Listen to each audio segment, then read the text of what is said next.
Happy Wednesday, guys. Happy Wednesday. We are back with Roadwarden by Moral Anxiety Games. Or Studios, actually. Moral Anxiety Studios.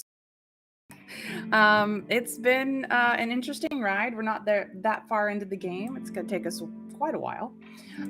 So here we go. We're at the splash screen. It says, "We marvel at the serenity of the forest and crave the shroud of its silence." Interesting. Probably one of the religious sayings, but I really couldn't say. I haven't thoroughly explored yet. So, into the game we go. Back at the monastery. And we are here. We have traveled here hoping to buy potions. Not going to happen. So, we must travel elsewhere now. But we finally arrived to the monastery, and all we have left really to explore outside of the east, which we are currently avoiding, is the north.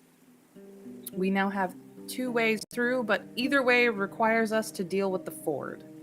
We do not have a good way of dealing with the ford. We could go back there and try to deal with it again, or we could just go past it and let it slow us down. Either way. But we're starting to get an understanding of the map a little bit better.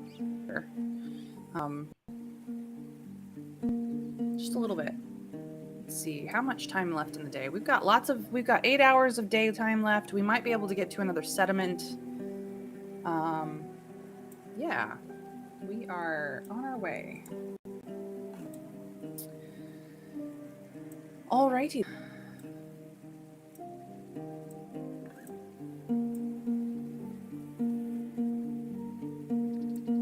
So, let us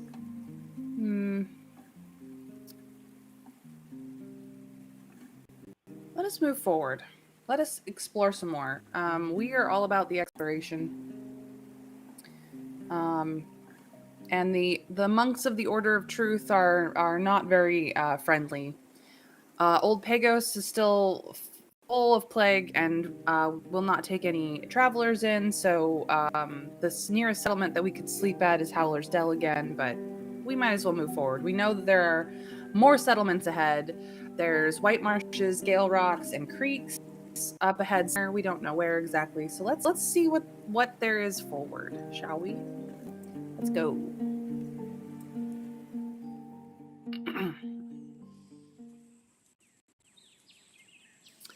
For most of the time, you're surrounded by mellow meadows. The trees on your left get sparser, while the few lonely birches on the right still bear signs of tapping, marked with knife cuts, tied with cords.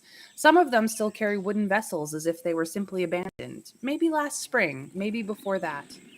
A few of the trees are already dried out, and the winds manage to knock them down. As you get closer to the crossroads, the grounds get muddy. The beaten path avoids wetlands as much as it can. The screeches and hisses mix with the buzzing of insects as you reach a small pond. There are signs of blood on its bank. The air is moist and heavy and has a hint of rotting meat to it. Ew. Oh, hey, Neural. Welcome in, welcome in. May you get more than snatches of conversation. Good luck.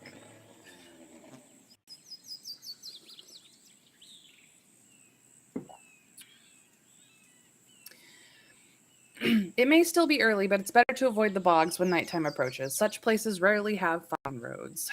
Yes, indeed. We shall continue on.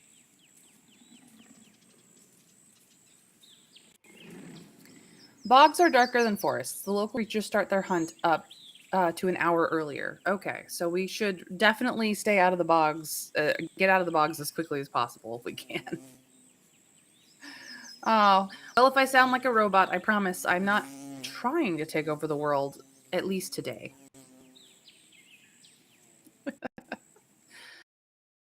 Are sparse here, growing from the barren grassland. Some bear late summer fruit. A group of wayfarers is spread around the broken signpost and the abandoned cart. They're skinny but healthy and upright. They're wearing humble, dim gamisons on top of their hemp tunics and pants, all of them worn, in some cases undyed, while others are dark green or brown. Four of these individuals wear cloaks, carry lit lanterns, and are armed with spears, bows, and stone maces. On their necks, wrists, and belts, you spot small talismans, fangs, bones, wooden beads, leather straps. There's also a fifth figure, standing a bit in the back with lowered shoulders. Unlike the others, they're hooded and in such a manner that you doubt anything other than their boots. Their clothes are shabby, torn, but your eyes mostly run to their club, a bough as long as it is tall and as thick as a leg, resting with one end on the ground. You get closer, and the person raises the weapon with just one arm, but another traveler gestures for them to stop, and they do so right away, freezing in place. Maybe. It's very interesting. I stay in the saddle, just in case. The man behind the gesture doesn't approach you, just nods. Safe travels, stranger.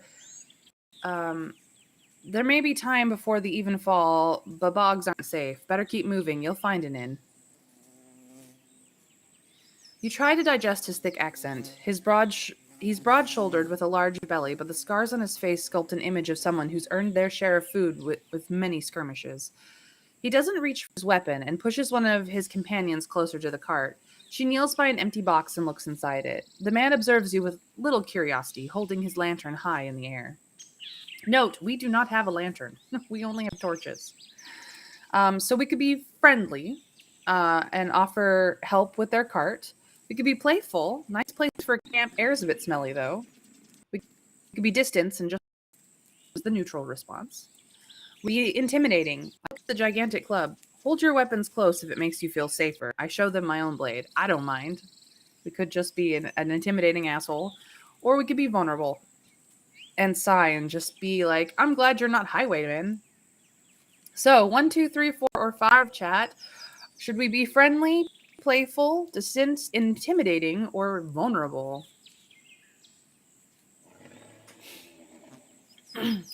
I will take either keywords or numbers. You guys decide.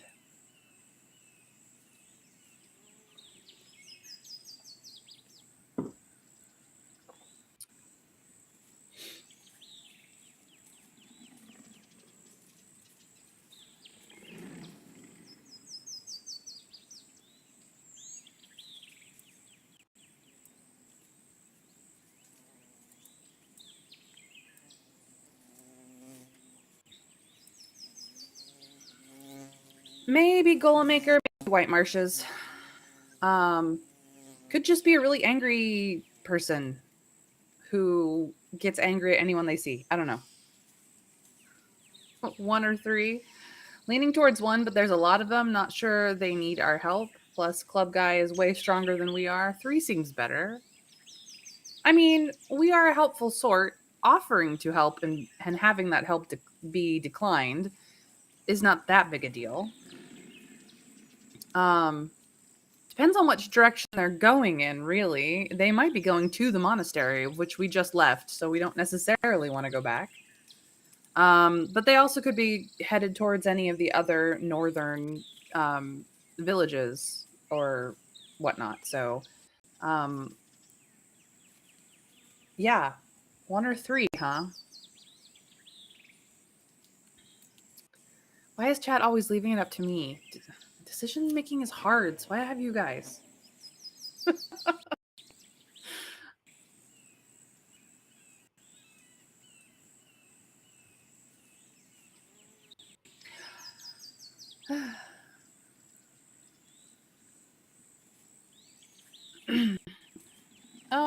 Yeah, I mean, it'll take us a couple of hours to get back to a place that we can sleep at, but we've never actually sought shelter on the road. It could be a whole thing. Let's be friendly. It never hurts to be friendly, right? Need any help? He makes an annoyed grimace. Not really. The timber's sickening, moldy, and wet. We're checking on a place, but it seems to be a bad year for it. He looks at his companions to simply shrug and spread to take a look at the cart. All but the one with the bow, who doesn't move an inch. Cannot say I have time to loaf. You've questions, ask, but be quick. Don't put us to sleep. Um, ask all three of these questions? Maybe not. So, are you from around here? Is this your cart? What's up with this one? Or I'm leaving. 1, 2, 3, or 4. This may be a point where we can ask all the questions and then leave. Not entirely certain. 1. Trav says 1. Anybody else in chat want to weigh in on this? 1, 2, 3, or 4. Are you from around here? Or is this your cart? What's up with this one? Or we've as a group have always kind of been like the more information we get, the better. But today could be different. I don't know. Depends on who's in chat.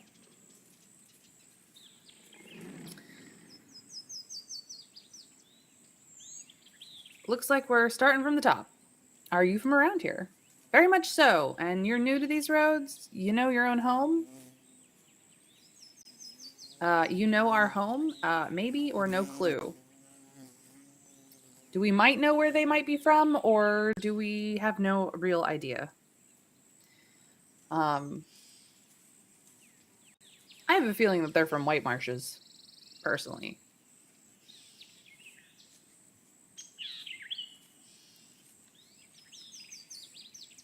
What do you guys think? 1 or 2? Maybe or no clue?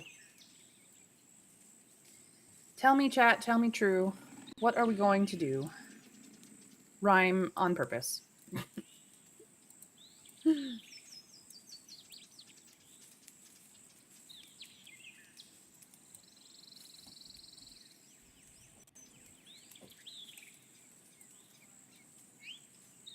We don't know the accent. It's true. The accent is a little rough, but we've been south, so we know that they're not from that part. Okay. No clue. No clue. White Marshes, 'tis there. He looks at the crossroad leading east. An old place. Plenty of stories there, but they rarely reach the ears of strangers, especially these days. I had a feeling. See? I thought they might be from White Marshes. The brute gave it away to me.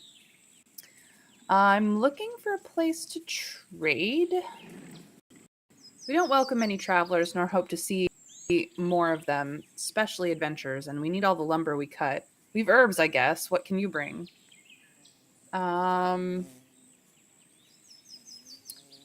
Ooh, that's a good question. Just dragon bones? Are you in need of food? How about some animal trophies? Iron, maybe copper, weapons, odds and ends, trinkets, herbs, you know.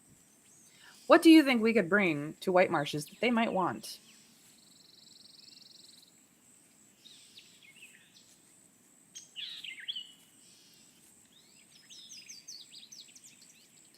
Currently in our inventory is some claws. We could definitely say animal trophies. And we do have food in our inventory. What do we think? What can we bring that they might consider?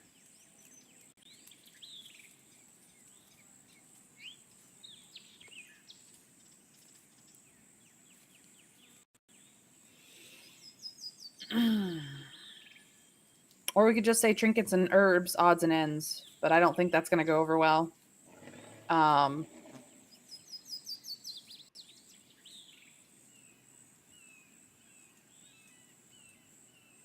1, 2, 3, 4, or 5, chat. Bones, food, trophies, copper, trinkets. You guys tell me. 1, 2, 3, 4, or 5. Bones, herbs, bones, food, trophies, copper, trinkets. Those are my keywords. I will take the numbers as well. You guys tell me. Ha! Money is universal. Hey, sorry, awkward. Welcome in. Welcome in. Glad to see that you've joined us again today. So I have a vote for 1 and I have a vote for 3, but I will go with chat consensus. Anybody else want to weigh in, or do I have to pick?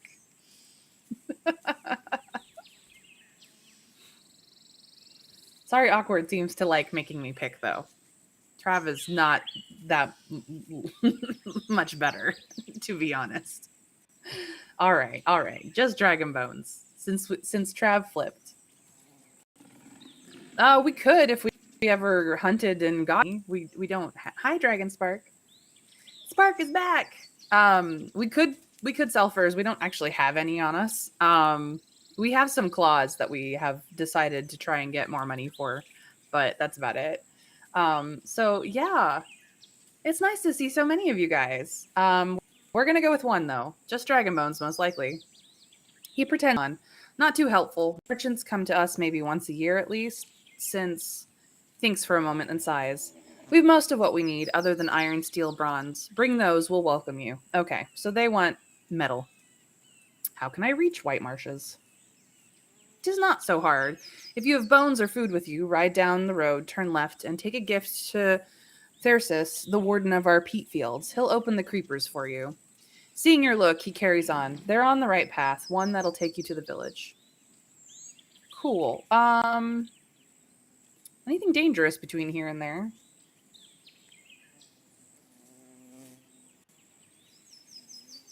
Thanks for the heads up. Sorry, awkward. That will definitely help.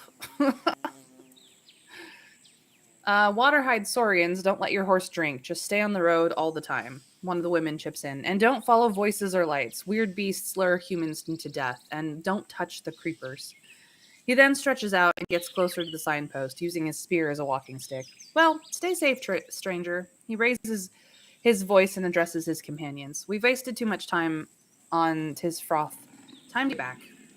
The others prepare their own weapons and join their guide. The one with the bow stays silent until a gentle gesture commands them to follow.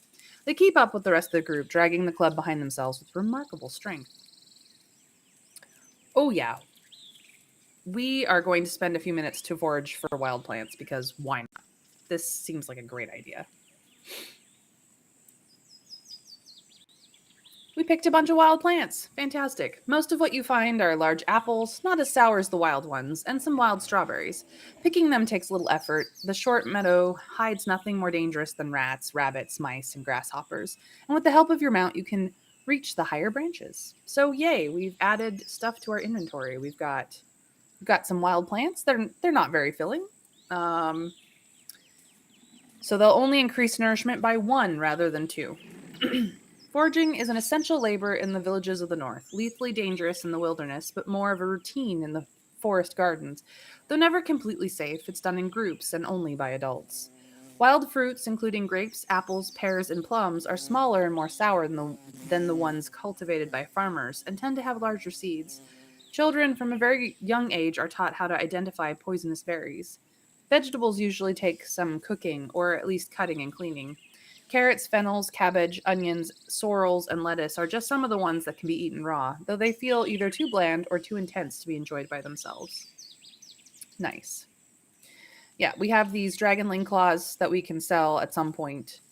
But yeah, we're okay. We even have some money. Look at that.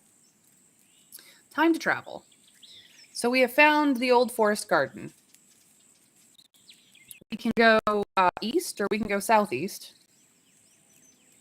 I believe southeast will probably end up being White Marshes itself.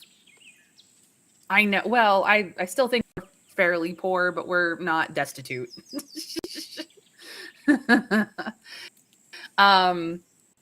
East will probably set us more towards creeks and gale rocks.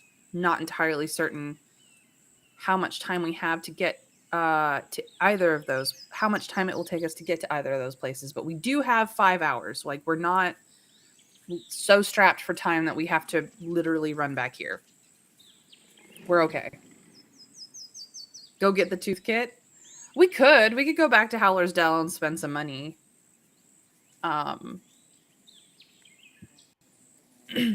It's not that big a deal though.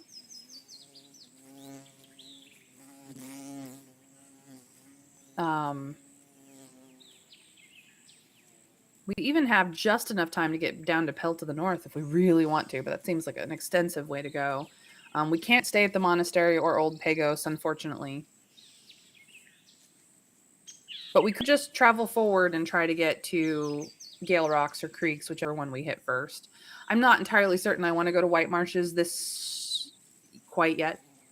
But I could be wrong. This could be White Marshes and this could be everywhere else. I'm not entirely certain. I've never gotten this far in the game. This is all new stuff for me. So, um, the choices that I will give chat is east, southeast, or Howler's Dell. 1, 2, or 3. Yeah, I had a feeling. Thank you for letting me know that my brain is working. Sorry, awkward. I did guess that correctly. Woohoo. Well, that's half the fun, Trav. Going somewhere new this late in the day is half the fun. Like, let's let's let's go for the adventure. We've been playing it safe for 6 days of this game. Let's go for broke and see if we get killed. I have a feeling that we're probably only maybe a couple hours away from other towns. Like we could reach White Marshes in probably an hour or less, but then we have to deal with all the weirdness that is White Marshes, and I'm a little concerned. They're a little. I'm not ready for the necromancers yet. I mean, I'm sure they're fine, but this is some weird dwarven definition of the word fun. Yes, fun on fire. Yes, absolutely. Nice Dwarf Fortress reference. You absolutely know that I love the old school Dwarf Fortress memes. I have not played that in too many years to be up on the current Dwarf Fortress meta. But it came out on Steam real recently. I still don't own it. So sad. Anyway, I'm gonna go east and see what's what down the way. You leave the wetlands behind. The pebbled road runs through the hillside with tall grasses and rock faces above you and dark, lush forest. Chunks of this path were shaped by human tools, who knows how many centuries ago. To widen it, the builders dug through the uneven boulders and used rocks and logs to fill up the cavities with thousands of rocks, each one smaller than your fist. While you have a good view of what's happening between the trees on your right, the bushes and shrubs grow so densely between them that you can't imagine entering those woods on your own. Further south, there are plumes of smoke. A settlement, most likely.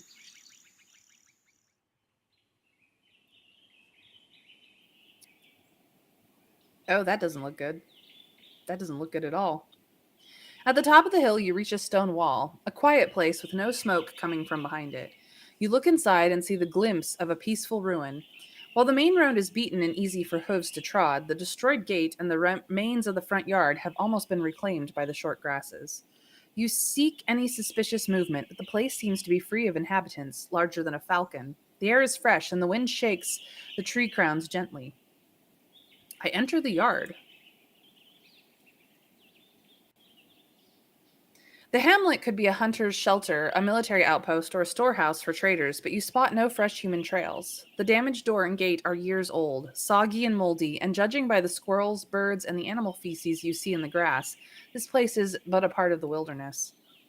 The roof collapsed only a few years back, turning into food for mushrooms. The outer wall looks generations old, but it used to be maintained. Some of its materials came from different times and areas. So, um, do we go behind the building? Do we enter the building? Or we did just get back up on Soda Pop and leave? 1, 2, or 3, chat. You tell me. What will it be? Rhyme intended.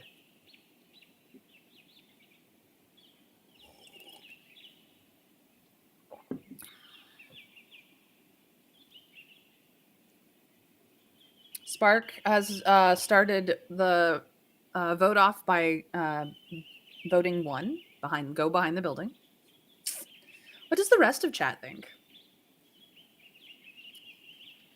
Trav has added to the vote for 1. The ones are currently in the lead. Anybody else have a compelling argument for any other option? 1 is go behind the building, 2 is enter the building, and 3 is get back up on Soda Pop and get the heck out of here. Yes, we named our horse Soda Pop, for those who don't know. Sorry, Awkward is not voting because they've played this game too much. Well, is it too much or is it not enough? I don't know. You tell us. So, sorry, Awkward. Have you played it too much or not enough yet? But it looks like the ones have it. We are going to go behind the building. Oh boy. The chaos sparks right after you approach the tree stump. The dust fox's growl seems like a mix of an obnoxious bird and an infant. One of the animals, standing only a few feet away from you, is jumping and showcasing its tiny sharp teeth and a raccoon like black mask on its little head. The animal, with its thick brownish gray fur, seems more stout than any red fox. The second loud creature jumps onto a table made of a halved trunk. Unlike the first one, it has a brighter golden fur. It bends one of its forelegs, observing you with its dark eyes, not furious nor scared, rather sad and protective. Its growl turns into a miserable whine. The beasts are not even waist high, but their number may be an issue. There's yet another sound coming from behind you, and even more from the bushes nearby. I could go for a fifth playthrough. That's fair. That's fair.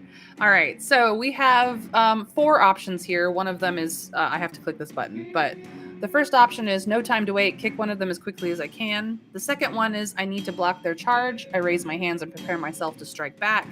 The third one is step away and try to count them. And the fourth one is force. It shouldn't be too hard to dodge their attack. I'll keep myself safe and take a better look at the situation. Adopt the golden one. If only that was an option. Unfortunately, it is not an option. So I have 1, 2, 3, or 4.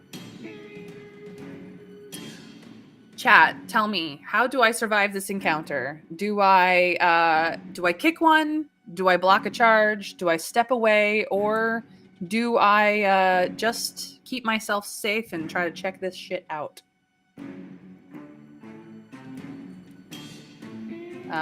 Spark is deciding don't attack. Okay, so Spark does not want to do 1, possibly not 2. Does that a vote for 3 or 4 then? Spark.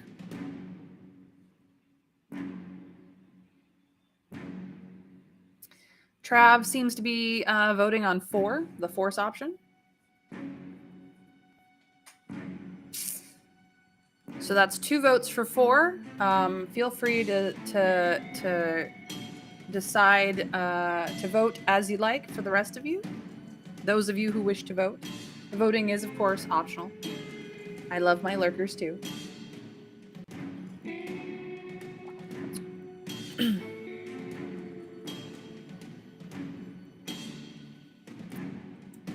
But so far, the votes for 4 are in the lead.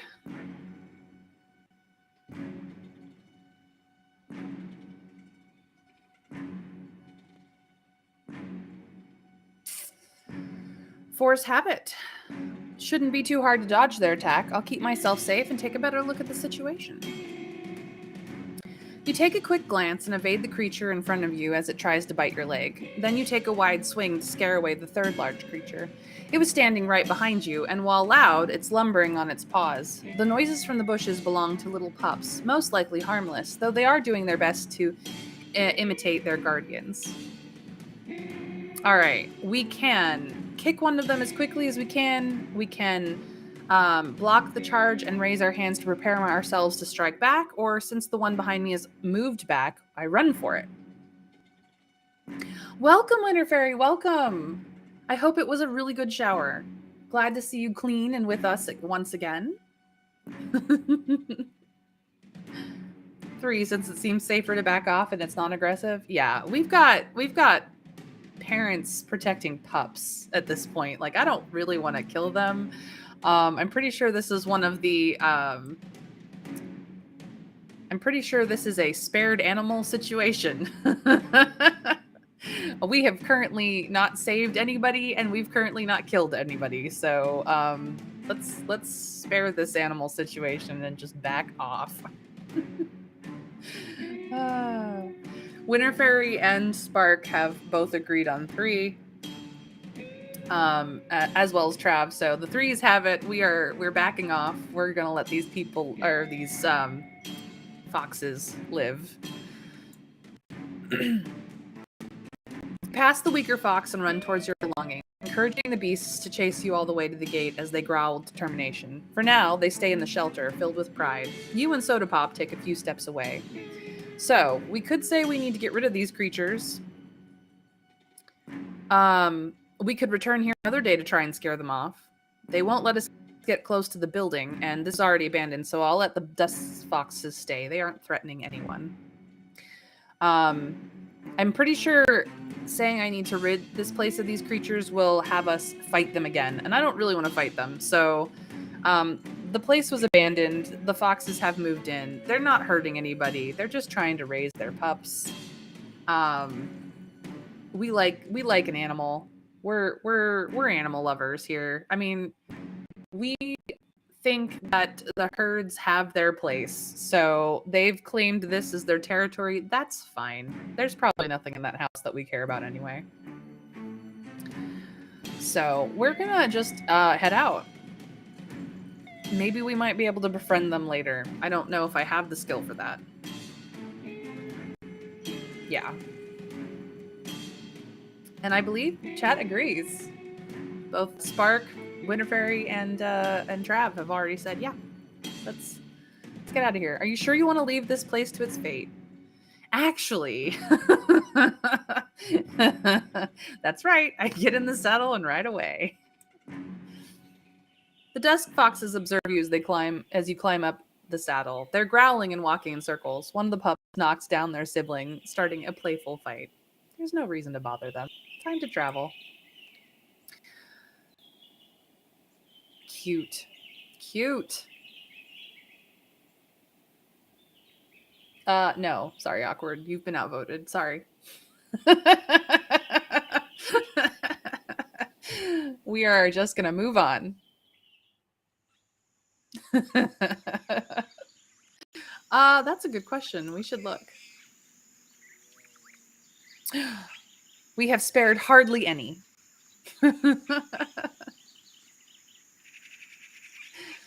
We have slight combat experience and we have spared hardly any animals, but we have spared some.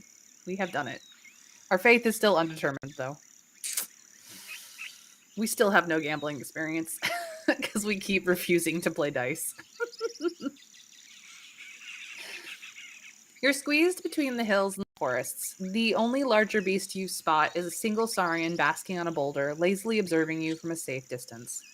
Your ears catch the howl coming from the north, long and loud, and as you keep an eye on the rock ledges, you almost miss the drastic shift in the landscape.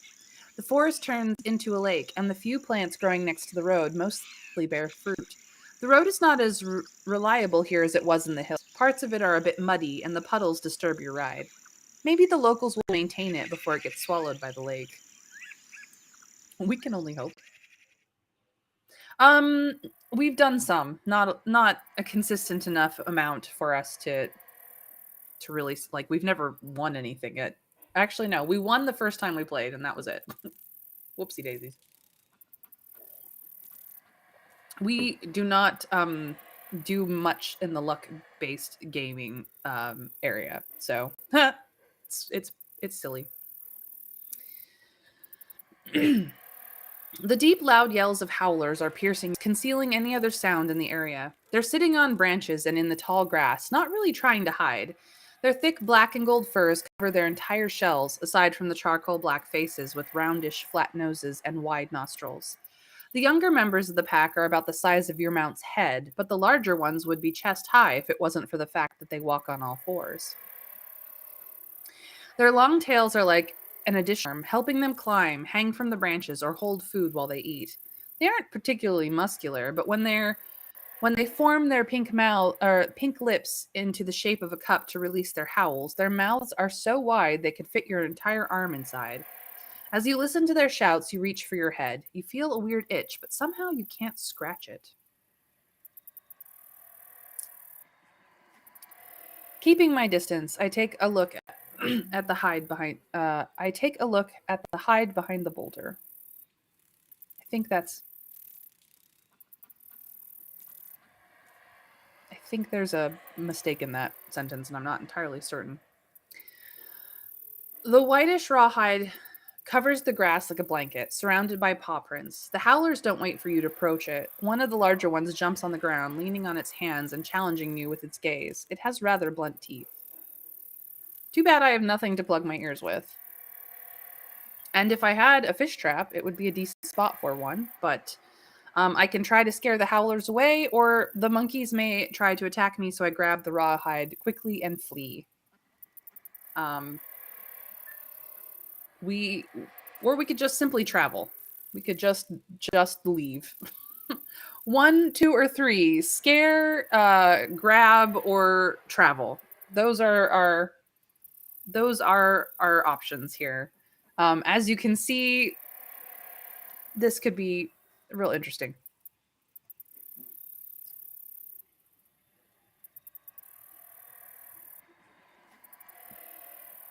We can certainly try, but it is up to the chat consensus. So, scare, grab, or travel. One, two, or three. You guys tell me.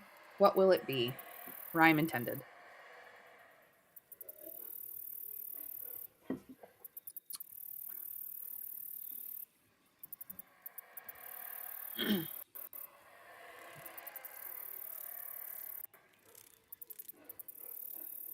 Looks like Sparks is voting two, grab. What does the rest of chat think? We have a vote for two.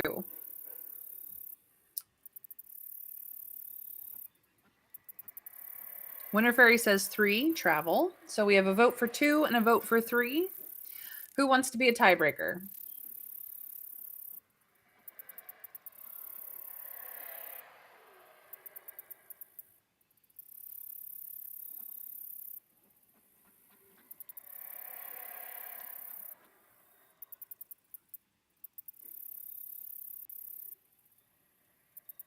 Well, it's up to you. Sorry, awkward. Voting is a it's optional. You can if you would like to. But if you vote one and leave it up to my vote, I guilt trap. That's why I have you guys. Like I could play this by myself and do all the decision making and fail horribly at this game, but I have chat to help keep me alive. We have two votes for two, however, so the twos have won. At least if there's a fight, we're facing them. We're gonna try and steal some shit. So here we go. Let's attempt to steal. The monkeys may try to attack me, so I grab the raw hide quickly and flee. Oh, oh, some things have happened.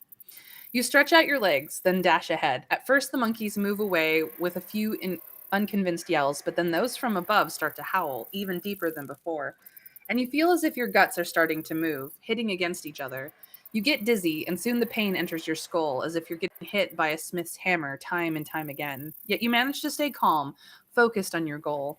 The large creatures try to cut your path, but being on the ground, they can't keep up with your legs. Without stopping, you grab the rawhide, then carry on, waiting for a few heartbeats before you change direction rapidly, now getting closer to Soda Pop. The largest beast leaps from behind a tree and lands right next to you. Its hit flings you back. You crush into the ground and scrape against the beating ground, pushing your jacket to its limits. Your side hurts, but you get back on your feet, still holding the blanket. Your mount snorts and walks away, ready to flee. I chase after it. By the time you reach the saddle, the beasts have already abandoned their pursuit, though they still shout angrily. Soda Pop is more than ready to flee. Its ears are held back, nostrils wrinkled. You wonder if it suffers from the howls. You ride away and take a few deep breaths, then inspect the rawhide. The wet, torn blanket is worth as much as a bread crust. Still, it's not rotten. If the owner is around, they may recognize it. And we ride forward. We did it, guys. We stole shit from monkeys.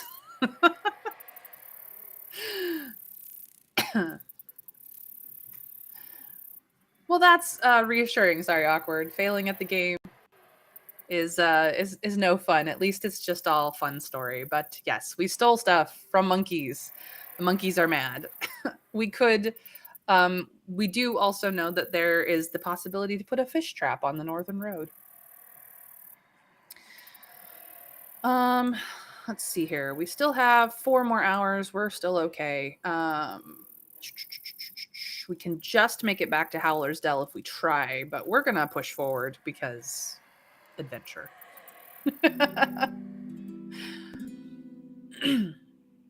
Yes, we definitely need earplugs. The lakeside is filled with the chirping of cicadas and crickets, as well as the roaring of beasts from the northern hills. Farther down the road, you see tall yellow grasses interwoven with flowers and bumblebees, while the peaceful water shines just as much as the wings of dragonflies. This road is often traveled, and the clatter of hooves carries far. Thanks to the vast field of view, the creatures hiding in the meadows are unlikely to jump on an animal as large as Soda Pop. In the distance, you see a palisade and a large building set on the side of the crossroad. Once you get closer, you hear a conversation from behind the wall. Two men are arguing about if they really just heard a horse. So we can ask them if they maybe know some useful rumors, or we notice that there's no signpost anywhere nearby, so it's better to ask for directions. One or two, rumors or directions, chat, please, tell me. Tell me true, which decision shall we do? Rhyme intentional.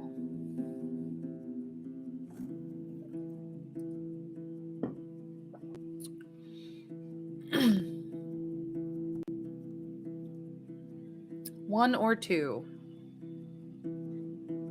Spark votes one, rumors.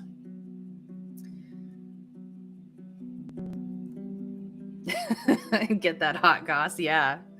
Let's get that hot goss. Winterfairy agrees. The ones are currently in the lead. We have 5 people here, so we need at least 3 votes. And Trav, for the 3rd vote, it looks like we are going to be asking for some rumors. Even Sorry Awkward is in on the rumor game. Let's go. Did you buy the hook off the innkeeper at Pelt of the North? No, we did not. We didn't buy it. We didn't steal it. We decided to give it back.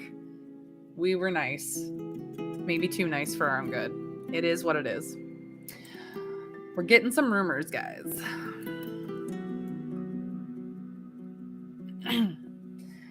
Soda Pop carries you towards the open gate on its own, welcoming an opportunity by pushing out the air loudly through its nostrils. A nearby wooden pen wouldn't offer much space for a horse, but should be enough for grazing and a nap. As you dismount, 2 men get up from the front stairs. Their clean-shaven faces reveal that they're in their early 20s. The first one is taller than you, broad-shouldered, and wears light brown pants and a darker jacket, both of them made of leather. With an inviting smile, he gets up and moves to open the enclosure. His steps are heavy and slow, but every movement is marked with care, ensuring he won't knock down anything or anyone. The second man looks as different from his colleague as the sun from the moon.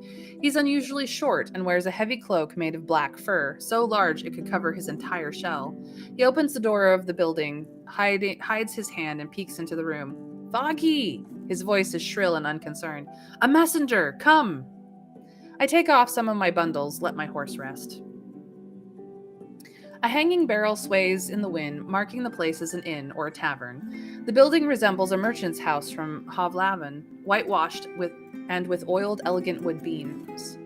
The fragile walls are high enough to avoid floods and snow, but you have no doubt that a troll or even a pebbler could easily break through them. The palisade is short, has hardly any support, and has no walkway for a crossbowman, hardly enough for even a makeshift hamlet.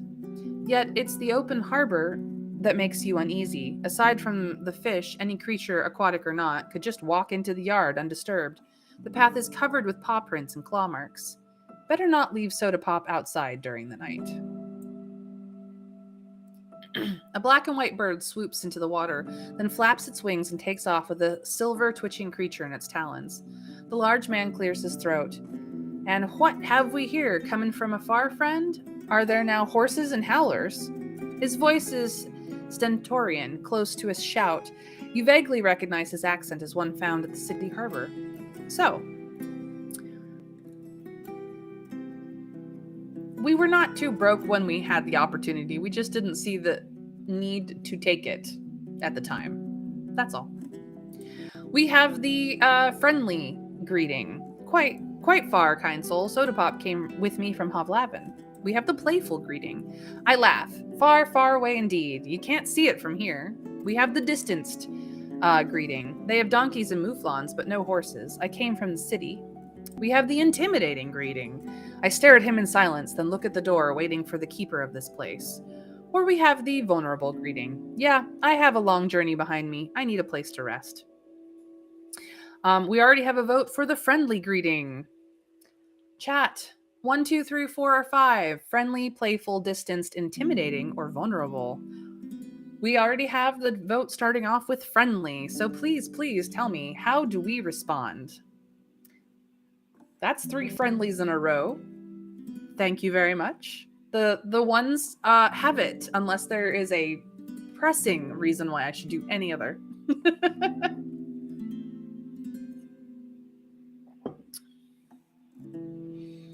Only Sorry Awkward would know.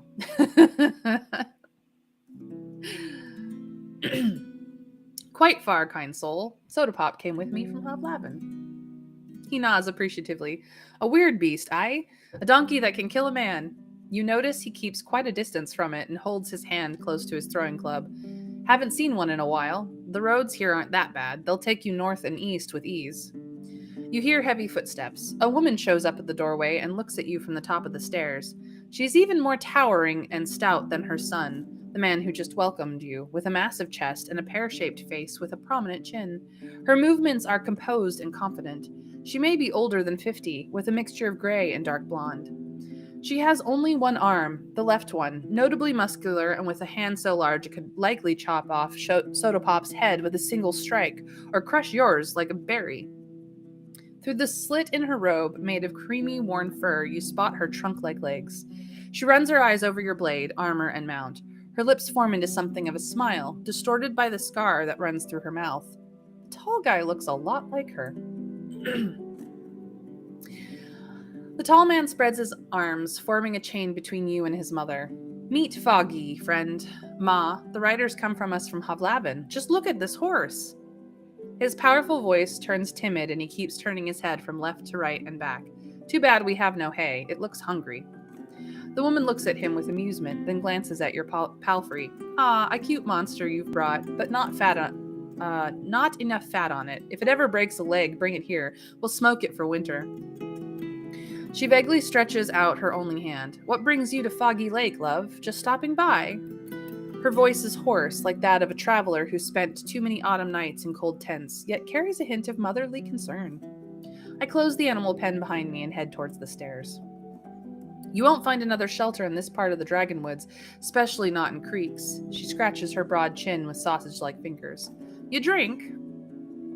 Another, choice of answer. The friendly answer is either in good company or I don't, but go ahead, I'll accompany you. The playful answer is, I make a single loud clap and rub my hands together. Wouldn't dare insult your hospitality. The distanced answer is either from time to time or only if there's no water around. The intimidating answer is only with those I trust. And the vulnerable answer is either not on an empty stomach or I'm afraid not, stronger drinks give me nightmares. So, Winter Fairies wants to do one of two of the friendly. What does the rest of chat think? 1, 2, 3, 4, or 5. We may have some extra voting afterwards, but 1, 2, 3, 4, or 5. Friendly, playful, distanced, intimidating, or vulnerable.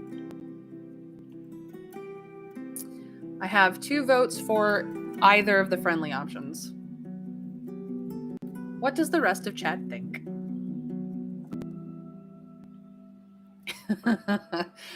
Well, that's 3 votes for friendly.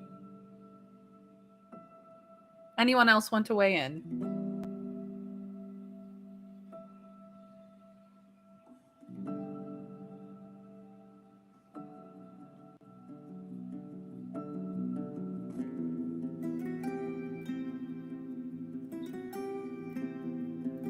Looks like the friendlies have it. So, with that being said, do we smile and say in good company, or do we shake our head gently and say, I don't, but go ahead, I'll accompany you? Yes, we absolutely might get robbed here. This could be fun. This could be very interesting.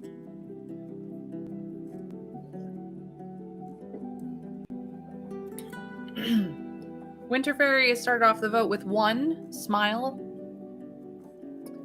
What does the rest of chat think? 1 or 2, smile or shake?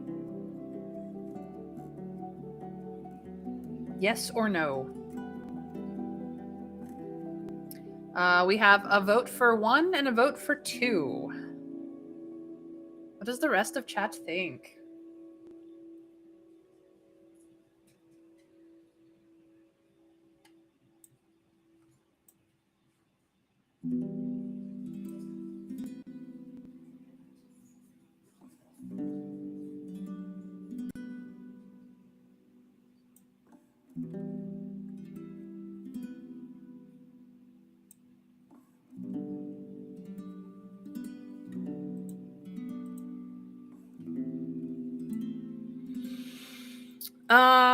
The 2s have won because Winter Fairy flipped. I don't. We have had alcohol before. We had alcohol at Pelt of the North originally. We took a free drink from the Pelt's inn owner. But maybe we don't drink here. So, nope, we don't. But go ahead, I'll accompany you. She scoffs with a kind smile. I don't plan to get drunk either, but it's your choice. Come, dear, share a story with me. I may have a snack to spare. Without waiting for your response, she walks inside. The tall man takes a deep breath. Go ahead, we'll take care of your horse, he encourages you with a gesture. And by that he means we won't do anything with it, adds the man in black fur. Whenever his screechy words follow the deep voices of his companions, he sounds like a brat. We won't be feeding or washing beasts that aren't going in a stew, but we'll keep an eye on it. They find new spots to rest, the side of a boat, a stool near the palisade. So, do we go in without another word, or do we ask them if they plan to join us?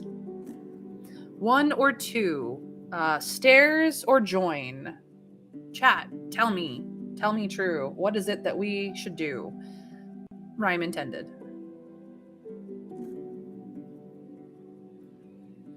They seem like a nice sort. They also seem like a sort that knows they need to protect their place because they don't have good enough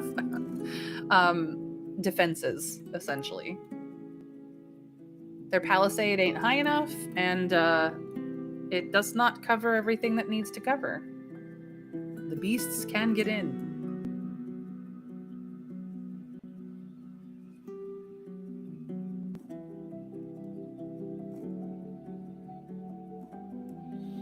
Travis started off the vote with 1. Stairs. What does the rest of chat think?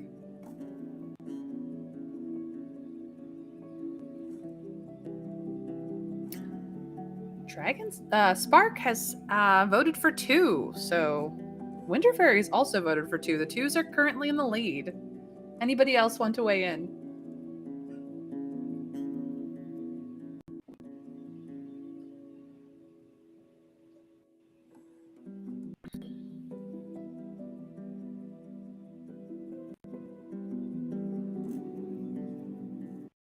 Wow, sorry, Awkward did not tie the vote and make me choose. Interesting. Look, the 2s have it. I asked them if they plan to join us. The large man chuckles. We don't have any guards. We need to stay sharp. No drinking, no leaving valued possessions behind. He nods towards your horse. We'll feast in winter when we get a break from this place. I nod and go up the stairs. The narrow segmented window shutters let in a lot of light without letting the beasts inside. The air is humid, but carries not a hint of putridity. The heels of Foggy's boots make her steps thunder, even though the planks don't creak. Make yourself at home, she says without looking at you, heading to the trap door in the corner. I'll just grab a little something. Your ears catch the screeches of hunting birds and the wind that leaks in through the windows, but other than that, the room is quiet. So, do we investigate the main hall, check the basement, look to where the ladder leads, or do we sit down at the table and wait for the keeper's return? I know how much you like to do it. Sorry, Awkward. I gotta tease you just a little bit. It's amusing to me, even if I am just slightly annoyed that my guilt tripping never works. Or rather, it only works on Winter Fairy. But Winter Fairy has started off the vote with 1, investigate the hall. 1, 2, 3, or 4, hall, basement, ladder, or wait. Those are the options, the keywords, the numbers. The ones are currently in the lead, with Winter Fairy and Spark saying 1. So, what does the rest of chat think? What do they want? Where do they want me to do? To go? To do? To be? The art on this game is just so cool. Isometric pixelated art is just so nice. Well, it looks like the ones have it. Yeah. Looking around just the main hall makes sense, especially if we have to wait on Foggy.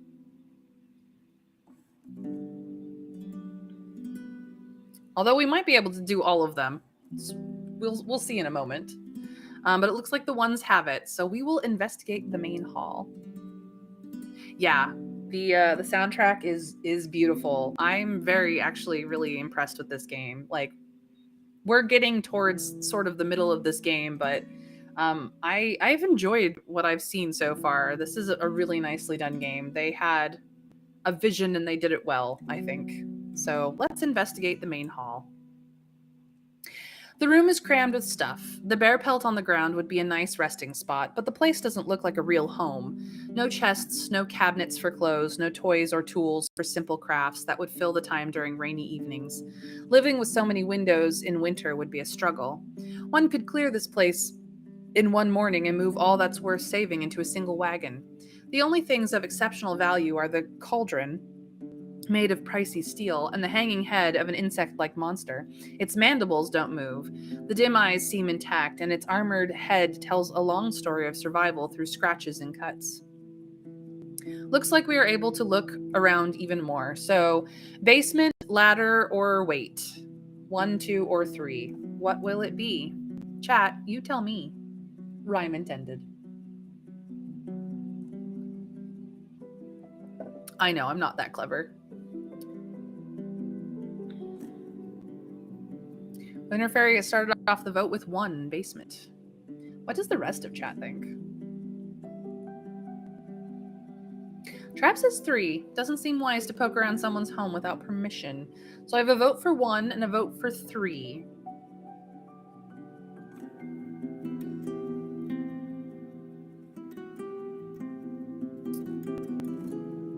I know, Spark. Decisions are so hard. This is why I have chat to vote on things for me. It does make playing this game a lot longer, but it's so fun to have you guys involved. Oh no, Winter Fairy is flipping.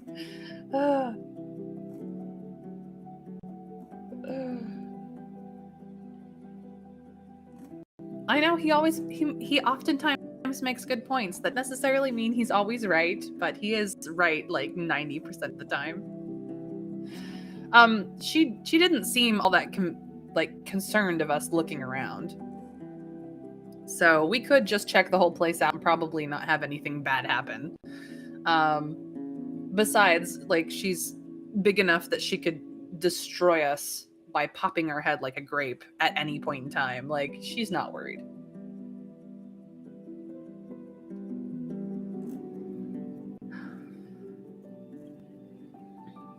You know, I think the percentage is a lot higher than you would feel is true, Trav, at least when it comes to my streams. In life in general, maybe lower, but at least in my streams, you have a good sense for how things go quite often, because you are, as far as I know, since I've been your friend for many, many years, you read a lot, so you know the tropes.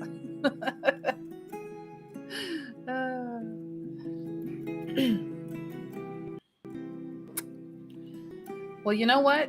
I'm going to use my veto vote as the person who actually gets to click on things in the game, and I'm going to see where the ladder leads, because I know from this this little design here that it's probably not just going to give us a description of what's up in the loft. We're just going to see where the ladder leads. That's all. We're just going to take a peeksy doodle. You climb up the simple rope ladder and reach the attic. It smells like a haystack. The floor is covered with animal furs, bags, and clothes. There's a soul sitting in a corner, a bearded man in his 20s who has only the right hand, though unlike the tavern keeper, he has kept the rest of his arm. His sleepy eyes observe you without a word, but he greets you with a nod. He starts to put on his boots. Looks like we're going to get company. But yes, there was someone else here. Who'da thunk? Who'da thunk? So are we gonna check the basement where we saw her go? Just, dip our head down, see what's down there. Or are we going to finally be polite and wait till she gets back?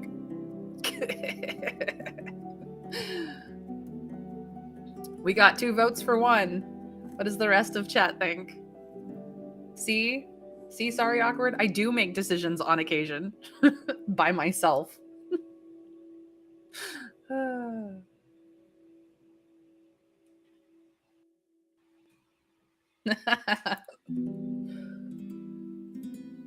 Well, thanks. It looks like we have 2 votes for 1 and 1 vote for 2.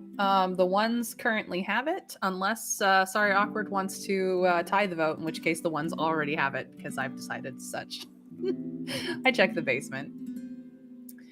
The meager light hinders your view. There are dozens of barrels, sacks, stone tools, bowls, and pieces of roasted fish or bird meat.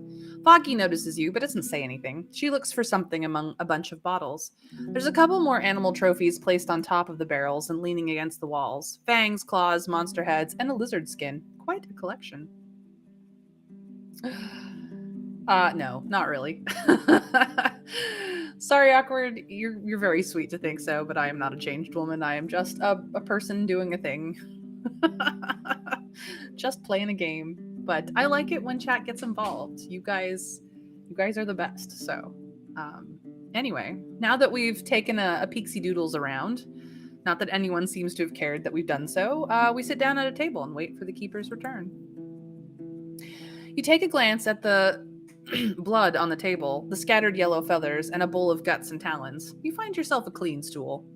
Foggy shows up soon, smiling, holding a plate of fruits and a cup squeezed among them, a bottle in her fingers, and a cloth under her shoulder. She puts everything on a stool and wipes the table clean. Forgive the mess, just part of the job, she explains without a hint of apology. I'd rather dress birds in the yard, but the blood lures beasts. Sometimes the folks from creeks brings us meals, but we need to take care of ourselves. She throws the bloody cloth back into the bucket, making a splash, then sits down on a stool, making it look like it was made for a doll. She rests her elbow on the table and looks you in the eyes. Her voice is warm, yet intrusive. So, who am I dealing with? I introduce myself. The bottle removes its seal seemingly by itself. The wax floats in the air briefly, then lands on the table gently. Without a word, she pours a thick liquid into the cup with her only hand, but doesn't offer you any snacks just yet. Ooh, she's got some Numa. We decided to go the warrior route, so we have no Numa, but that was pretty cool. She does not need 2 hands. She technically has magic. So, we have the ability to answer, and it looks like we can only use one of these answers. This is my she be a muscle wizard. Heck yeah, muscle wizard. So good. Muscle wizard uses punch. Anyways. It looks like we need to give an answer of why we are here. So are we trying to learn more about the peninsula? A tavern seems like a fair shot. Are we still looking for the previous Roadwarden Asteron? I'm going to need shelter every now and then. I stay on the road for most of my days. Or I always look for a place that will allow me to spend or gain a few coin. I was hoping to find work. If nothing else, I can always carry a message for you, or I had to get here sooner or later. How do we answer her inquiry about why we are here? She cast Fist but failed to retrieve it. Nice reference, Trav. Funny guy, Trav is. Funny guy. Okay. So, 1, 2, 3, 4, 5, or 6. How shall we answer her inquiry about why we are here? Winter Fairy says 2. Let's ask about the Roadwarden that we are still looking for and is likely to be dead. Hey, Bromley Falco. Nice of you to get up so early and join us. I know it's hard being on the Pacific coast.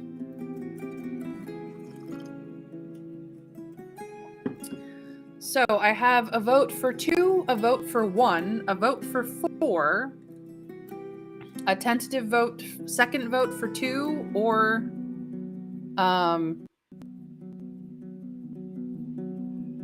or 3.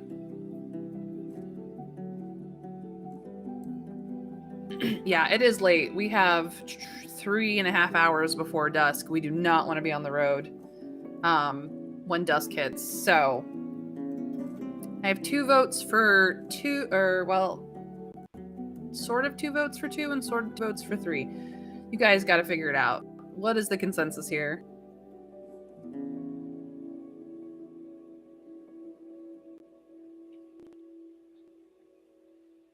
All right, we're gonna ask.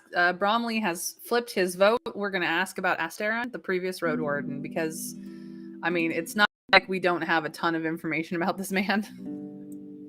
Look at this, all these. So many people have thoughts on this man. He has so much on him, but we're asking everybody, so we're gonna ask this foggy lady as well. She looks at you for a moment longer without the slightest movement. And why do you think he's here? We could say, I'm not saying that I do, but maybe you know where I can find him? Is he here? Or I'm just asking around. 1, 2, or 3? What will it be? Chat, you tell me. Winter Fairy says 3. She has started the vote with 3. Asking around.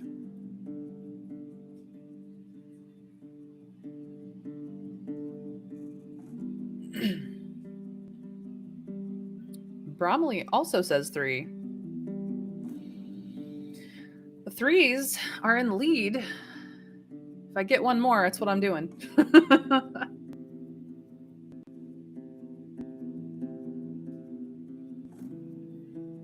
All the 3s. I got all the 3s I need. All right, I'm just asking around. While her voice remains calm, her thin eyes get distrustful. You've scared me a little bit. I don't want any nasty rumors. Sure, some of those who travel through Foggies disappear on the road, but it's a safe place. We don't hold slaves. She waves towards the trapdoor. You can check and see. We just ask everyone. So we might be able to ask all 3 of these. We might only be able to ask one of them. I'm not entirely certain. Perhaps Bromley or Sorry Awkward could say, because I know they've both played the game before. But what can you tell me about him? When was the last time you saw him? Or did he do any jobs for you? 1, 2, or 3? You guys tell me. I go with the consensus vote. Bromley says 3. Yet again. That's how we start off the vote. Oh, it looks like this is a place that you guys didn't explore thoroughly enough to memorize. I have 2 votes for 3 and a vote for 1. I will go with chat consensus. I need at least 4 votes total from everyone for the consensus. So the 3s are in the lead at this point. What does the rest of chat think? The 1s tied them, and then Spark for the good I don't have to vote. Yay. Thanks, Spark. Don't make me vote. Did he do any jobs for you? She presses her tongue against her cheek and lips. Well, I'm not sure. He was bringing me news or delivering my messages. Sold me some stuff, sometimes bought a thing or 2. His life wasn't really that riveting, just another mug guzzler sitting in a corner patching his clothes. Yep, tiebreaker for the win. Thanks, Spark. Because chat should know by now that I don't like to make the decision myself. Decisions are hard, and I guilt you guys when I have to. That doesn't mean I can't, just that I don't wanna. So, we have 3 more things to ask. It looks like we can ask all the things. So, what can you tell me about him? When was the last time you saw him, or did he sell you anything unusual? 1, 2, or 3, you tell me. Chat, what will it be?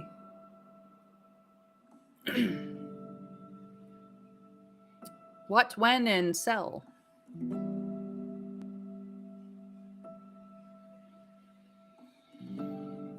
I will go with the consensus. As long as 4 people votes, we will likely find a consensus. 2 votes for the 3, so the 3s are currently in the lead. 8? 8 coins. It's almost the most money we've had. We started with 10. Looks like the 3s have it. Did he sell you anything unusual? She stares at you without blinking. Such as what? Oh my goodness, this is a tree with 3 questions always. Something that hints to where he went, something he found in an unusual place, something useful, maybe I could buy it back. What do we want? Hints, place, useful. 1, 2, or 3. Hints, place, or useful. I will take keywords or numbers. You guys tell me. Winter Fairy says 3 again. Trav says 1. The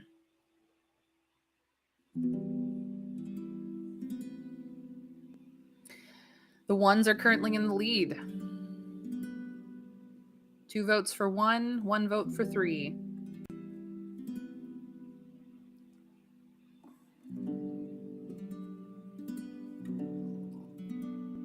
As long as 4 people vote, I'll go with whatever the consensus is.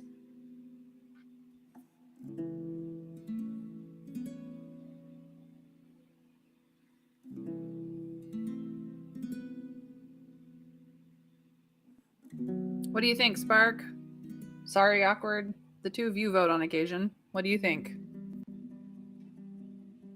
The 1s have it. Something that hints to where he went. She frowns. I'll tell you if I think of anything. All right. So, what can you tell me about him, or when was the last time you saw him? 1 or 2? What or when?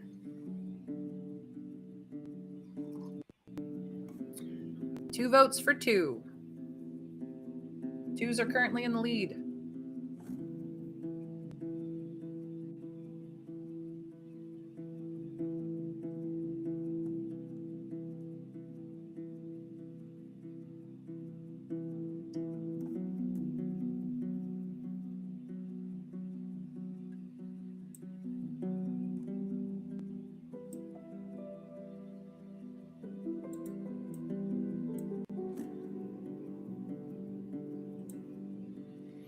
Twos have it. When was the last time you saw him? She glances at the window. Same as the others, on the late days of spring. We were waiting for his return, me and all the villages.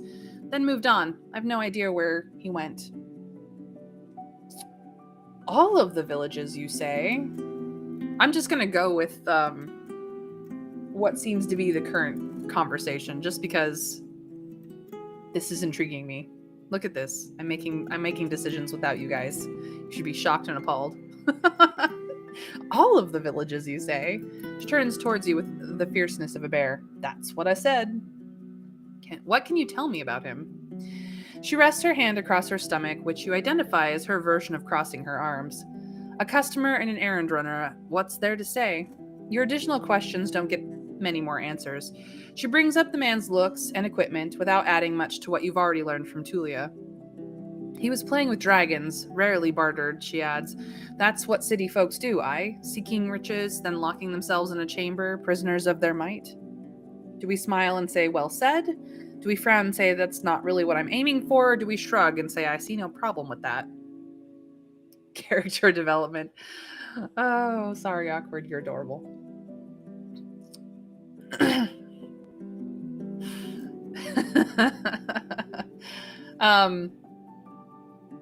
To be fair, we aren't really aiming for seeking riches and locking ourselves up in a chamber. We're just here to help people and make things safer. Like, that's literally on our character sheet. Literally on our character sheet. To help the local villages and to make this region safer for the locals and newcomers alike. That is our raison d'etre.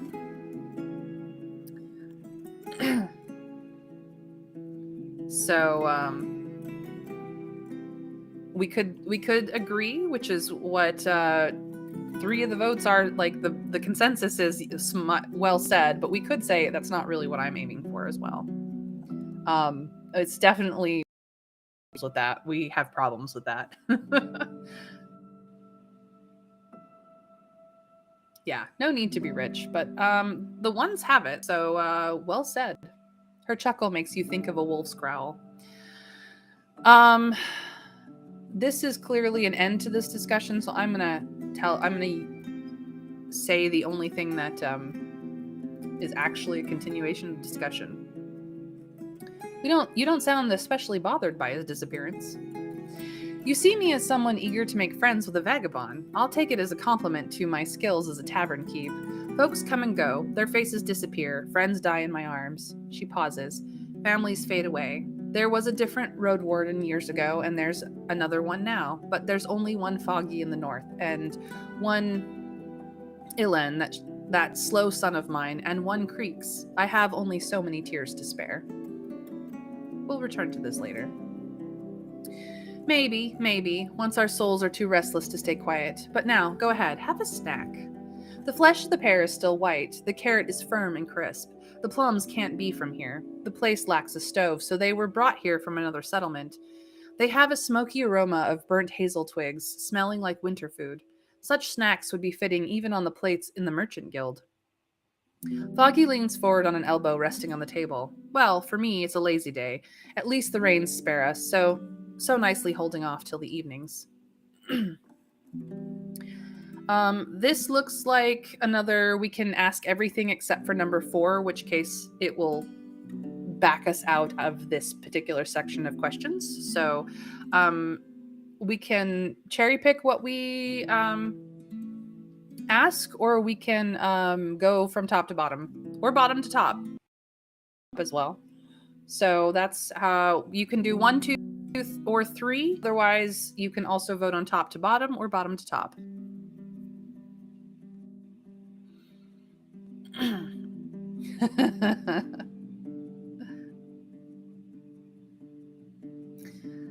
Spark is about asking everything. I know Trav is as well. Bromley started off the vote with top to bottom, so that I will just read and read and read.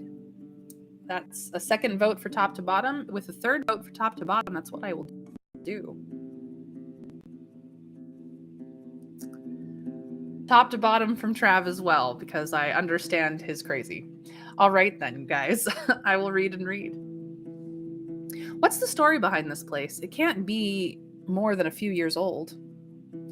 It's our 3rd summer under the roof of Foggy Lake, but the palisade is older. Used to be a camping spot for the bird catchers from creeks, and there are fish here that don't swim in our streams. When we were new north, these lands were hard to bend, but the beasts got used to us with time. A melancholy crawls into her eyes. As she observes the meat in her cup, you reach for a snack. Every year or so, we added something new. The rocks for a campfire, some stools, a fence, a firewood shed, a boat. At one point, we brought the lumber from White Marshes and built a cabin, but like the one at the Eastern Road, more folks started resting here. Even traders from Gale Rocks and Old Pagos. A plenty fine spot for an inn, aye? Her smile is warm. I'm building my home from nothing, you could say, and not for the first time. How about you? Does any of it sound tempting? So we have the ability to say, that's the dream, a place far away from Hovlavin, somewhere where I can rest after a day's work without an aching back. My home is wherever I can find kind people, or that's something I can ask myself after I've saved some dragon bones.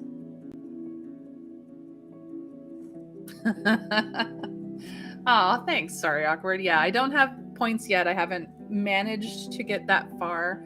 I would need to have an average of 3 viewers every stream, as well as 50 followers. You can see that we're on our way to 40, but we're not quite a big enough channel for points. High count. Yeah, hail hydrate. Thanks, guys. I do, in fact, drink quite a bit of water during the stream, which is why I stream for 2 hours and then immediately have to hit the bathroom. So you guys do keep me hydrated. I try to do that as much as I can. But how do we answer the question of how does any of it sound, or does any of it sound tempting? 1, 2, or 3? That's the dream. Home is wherever I find kind people, or that's something I can ask myself after I've saved some money. 1, 2, or 3. What will it be? You tell me.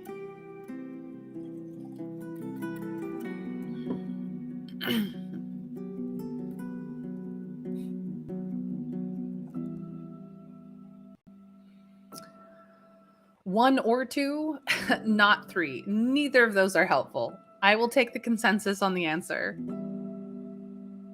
Spark has decided on 1. Trav agrees.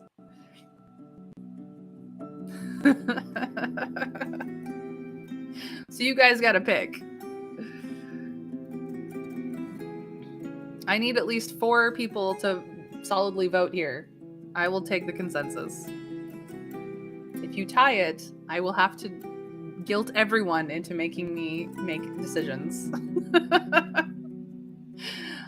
The ones have it. The ones have it. That's the dream. A place Favlavin, somewhere where I can rest after a day of work without an aching back.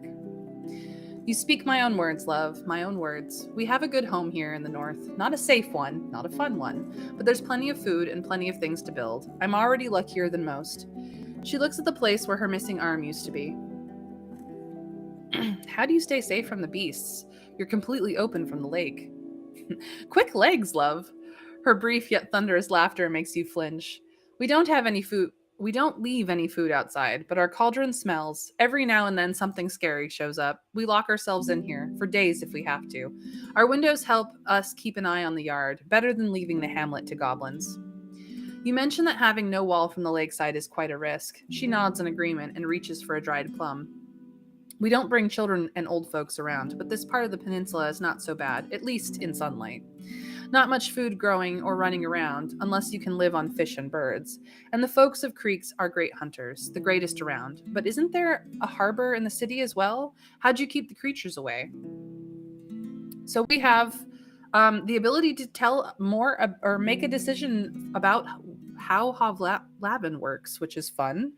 We've done this a couple of times in the game so far, and it's always been interesting. So we can say that they're used to avoiding Havlavin. The guards and sailors make it too dangerous for them. They mostly stay in the water, waiting for trash or drunkards to fall off a bridge. Every now and then, something large shows up between the boats or even enters the streets. People learn to run away and leave it to the soldiers, but from time to time there are casualties, or it's actually the flying beasts that bother us. So, how does Havlavin survive the big, crazy monsters of the world? 1, 2, 3, or 4. You guys tell me. I go with the consensus. Bromley starts off the vote with 2. Sparks agrees. I got 2 votes for 2 and a vote for 4.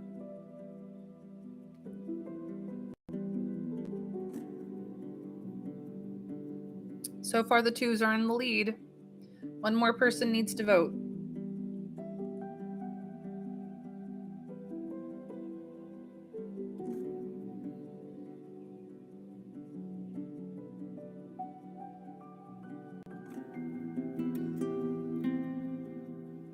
One, 2, 3, or 4. And the vote is tied, just because my chat loves to make me make decisions. You do realize that this means that I may not choose 2 or 4. I may just choose randomly. You guys know that, right? Like, you get to control the vote until you don't, and you leave it up to me, and it's a terrible idea. That's it. It's 3. We're going for 3 because you guys have to learn. Don't leave it up to me. Every now and then, something large shows up between the boats or even the streets. People learn to run away and leave it to the soldiers, but from time to time, there are casualties. Oh, sorry, awkward. I know you're enjoying this way too much. She asks you to tell her more, then taps her chin. Still safer than living in villages, I'd say. Every other season, a hunter or a farmer lands on a pyre or disappears into the fogs. But a place of this size should have a way to stay stronger. I've lived in the capital before the invasion. Having things in such state would make folks revolt. At this rate, you guys are going to start giving me RPG stats.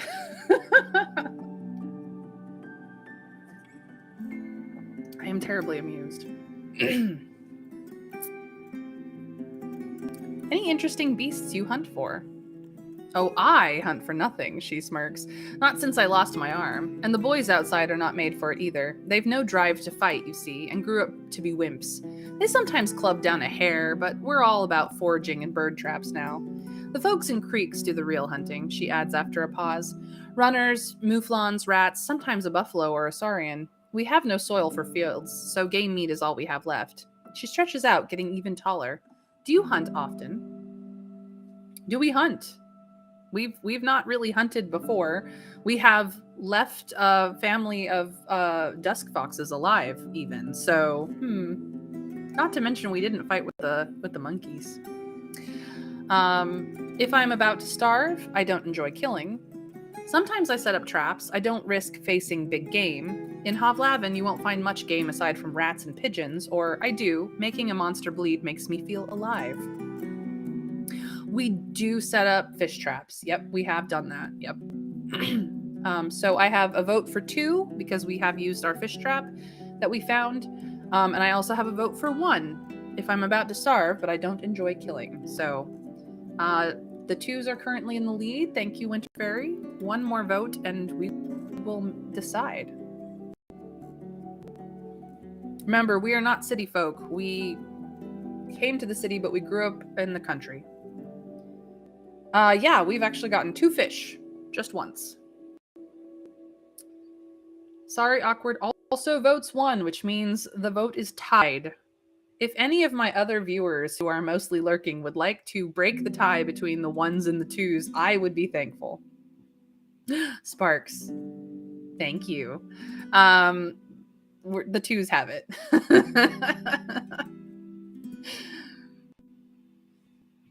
See, guys, I will guilt you eventually. Sometimes I set up traps. I don't risk facing big game. That's hardly a hunt, is it? She leans forward, chuckling. Picking up a dead bird from a loop is not the same as pushing away a warm corpse that is just pinning you down to the ground. She looks towards the open window shutters. Not the same, but probably smarter. A friend of mine was a real huntress for a year or so. What brought you to the north? You don't look like someone who spends their life cleaning tables. Once you burn enough dead friends and relatives, clean tables start to look plenty tempting. She leans forward and takes another look at her bottle, sealing it with a nod. My ma and pa were both big and strong. One time they saw me sitting on this kid, twisting his arm, so they started to teach me. Staff duels, running, lifting barrels and rocks. Thankfully, the army chieftain said I wasn't disciplined enough. She rubs the scars on her forehead. So I did a lot of things. Escorted merchants, joined a group of adventurers, hunted for bounties, guarded a village temple. The last memory makes her voice gloomy. Not all of these things make me proud of myself. She smells the mead in her cup, but doesn't take a sip. I moved here only after I lost my arm, when the folks were fleeing the invasion. I took my Elan, a casket of dragons, and joined a more organized group. Arm or not, I still have a fierce punch. She lets out a pleased grunt. I was worth keeping around. Her voice can't hide that she's delighted to carry on with her tale. Now that the years are catching up with me, and even more so with my back, I need to build myself a decent shelter. I crave adventures, but I'm happy to hear stories from other restless souls. In the meantime, I'll practice this little trick. She points at the cauldron in the middle of the room and starts to make circles with her finger. The ladle mimics the movement, mixing the stew for another minute or 2. That's also good for my back. I like her. Yeah, I don't have commands for lurking, but feel free to do so, Bromley. Thank you for showing up at all, and I hope you have a great day and enjoy.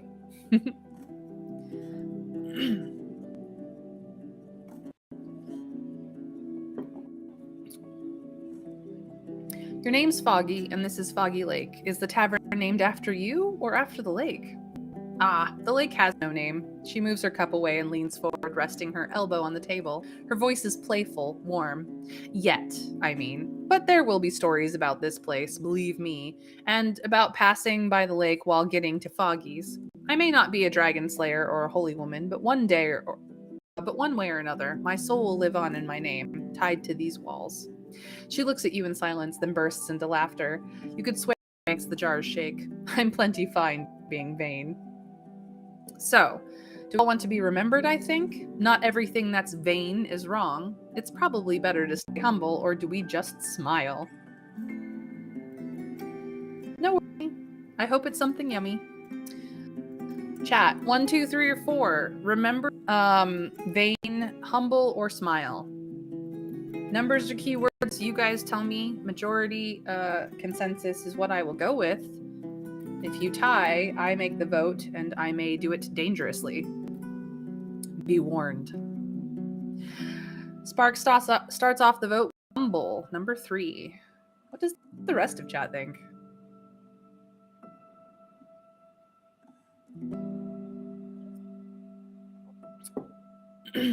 Trav says 1. So I won in a vote for 3.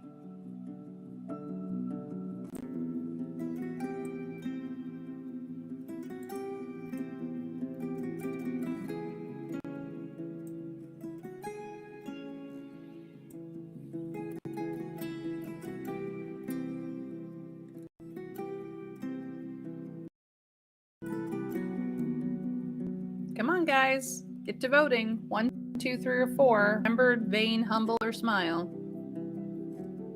I have a vote for 1 and a vote for 3. 2 votes for 1, currently in the lead.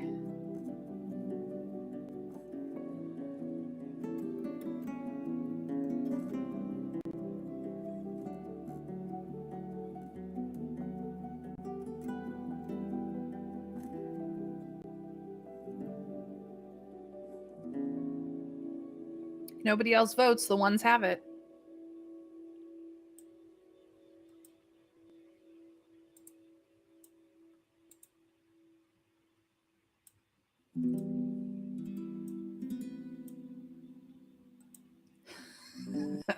And sorry, awkward is as usual tying the vote so that I have to pick. Oh, you are amusing me. But I'm going to go with 1 because we all want to be remembered, I think. Even me. My pa used to say memories of our lives in the blood of our children. But guess what? Kids die as well. All my brothers and sisters gone. She pauses, but there's no sadness in her eyes. Stories have a better reach, aye? We can tell each other about strangers who lived centuries ago. There's magic in that. Absolutely. I nod towards the spot where her right arm should be. Any story there? She leans back, moving her shoulders and chest up and down as if she's having a soundless chuckle.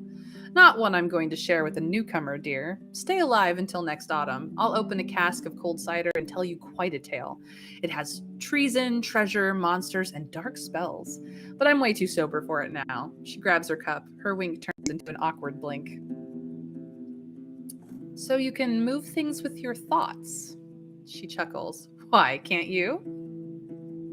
I don't know much about magic. Shall we make our first ever lie and say I know some tricks, but not that one? Or shall we just smile and say, now that's a mystery?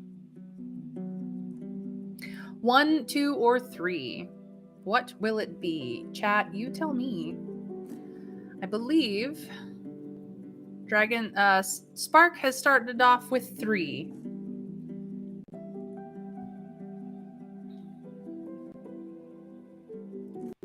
Winter Fairy agrees. 3s are currently in the lead. 2 more votes out of chat, and I will make whatever the consensus decision is.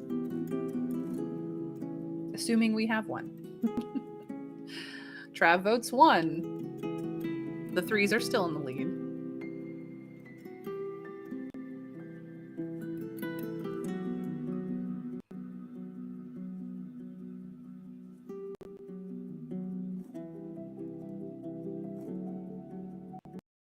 To weigh in on this decision.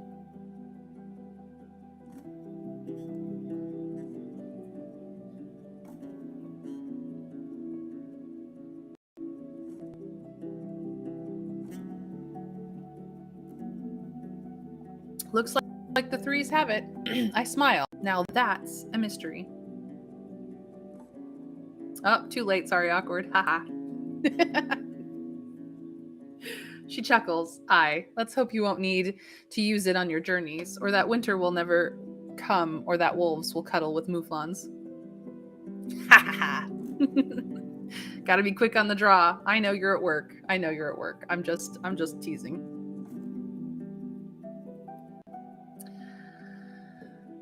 What's gonna happen next? Will you build a real wall? Why not? Then grow my connections in the villages, buy more hard drinks, build another shed, a cabin even, and hire a private warden for these roads, you know, for my guests. She sips from her cup, looking at you. But it's all in the distant future. We, at Creeks, need to take care of the eastern route, clear it for the traders. Without trade, all I have is the locals, and they don't even use dragon bones. But why do you care? Are you planning to stay around? So, are we planning to stay around at least for a few years? I hope to spend a longer time in Hovlavin. I hope to stay on the road, visit other parts of the Dragon Woods, or I'll see what there brings.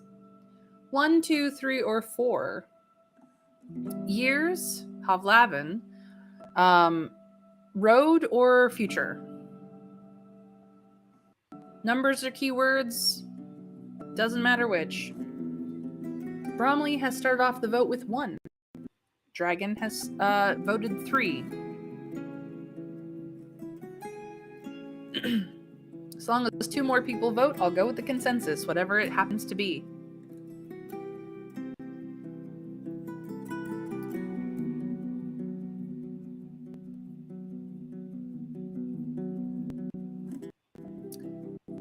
Trav votes 4. Winterfairy also votes 3. So in this case, the 3s win it. I hope to stay on the road, visit other parts of the Dragon Woods. Is that so? All the tales I've heard make me glad I now have a place of my own. The trails grow green and thorny, the villages turn empty, the cities lose their reach. She leans forward and stares into your eyes. But if that's really your plan, it won't end well for you. What will you do without roads?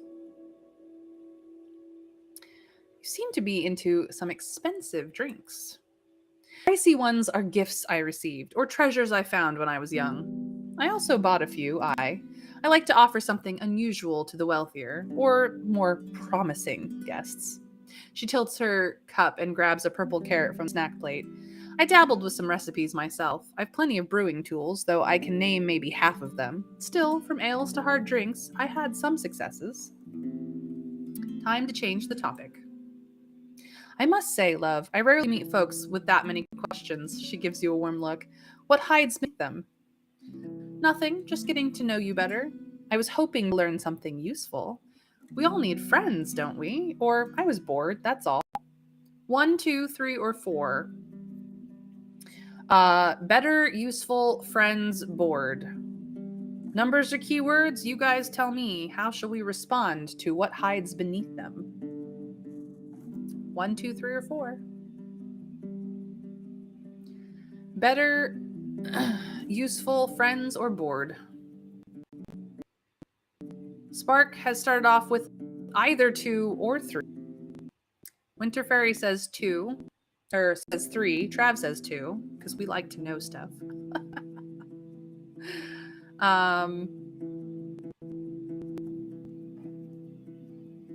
I kind of have a tie either way. Somebody else join in this vote. Tell me where we're going.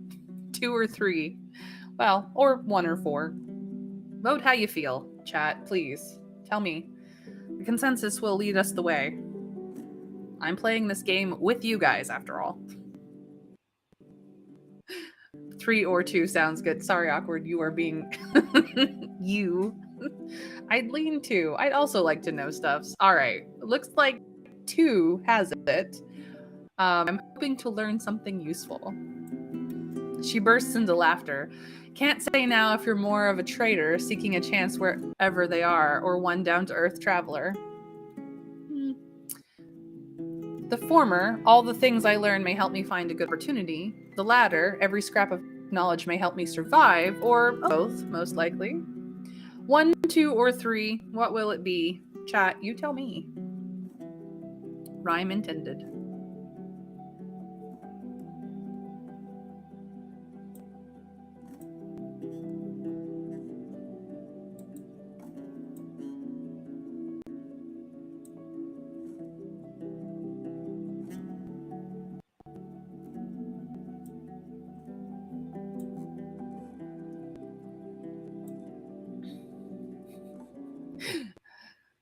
Yes, Spark, please be decisive. At least be more decisive than me, which is I don't know what I want to do ever. But I have 2 votes for 2, so the 2s are currently in the lead. Opportunity, survive, or both. 2s are in the lead. And the 2s have it. The latter, every scrap of knowledge may help me survive. She nods. Very true, dear. Even the strongest ox needs to keep their ears clean. Well, she doesn't trust me enough to tell me what she knows about Asteron. We have many, many more questions we can ask, and we can even buy and sell things. So I'm just going to continue with the question, because that seems to be what chat is interested in. Could I spend a night or 2 under your roof? She approaches a window above the table and looks outside. Your beast won't make it easy for us, dear. She places her hand on the shutters. It's not a city inn. I don't cook for a smile. I don't work to feel noble. I allow folks to lie down there for free. She points to the bear fur with her broad chin. But that's about it. If your horse stays out, lure the beasts to us. But if we move it here, upstairs, it'll leave its droppings on my floor. She gets annoyed even by the idea of it happening. If you want to rest here, love, be ready either to pay with a coin or some food rations, or to spend the night keeping your mount quiet, clean after it in the morning. Will you? I mean, why wouldn't we? I'm looking for work. She grunts.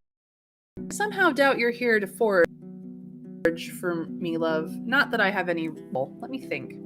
She runs her eyes over the shelves and the trophies, but it's the rocks surrounding the fireplace that catch her attention. The folks at Old Pagos are weirdly quiet. They were supposed to drop 2 wagons of rocks at my place. Can you check on them? Just find out if they're fine. You mentioned the payment. It won't take much work from a rider. You can get there and back in less than a day. Just ride west of here until the road takes you south to the crossroads. Turn west again, and you'll find the village. I'll give you, say, a dragon bone? You say that it's not much, but she waves it off. A road warden should get familiar with all the villages anyway, right? Just do it when you have a chance. I'll have more coins for you once you prove you can be trusted with simpler tasks. So we can ask about what they can tell us of Old Pagos, but we can bring news because we've been there. Trav has started the vote off with 2. I bring news. So news or tell, 1 or 2. You guys tell me, what shall we do? Spark is agreeing. I have 2 votes for 2.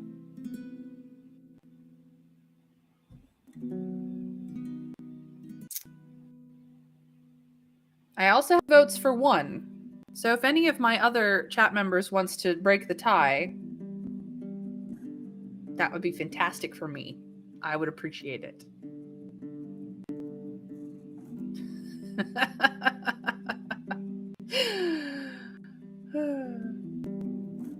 Thank you, Bromley. We will ask about Old Pagos. What can you tell me?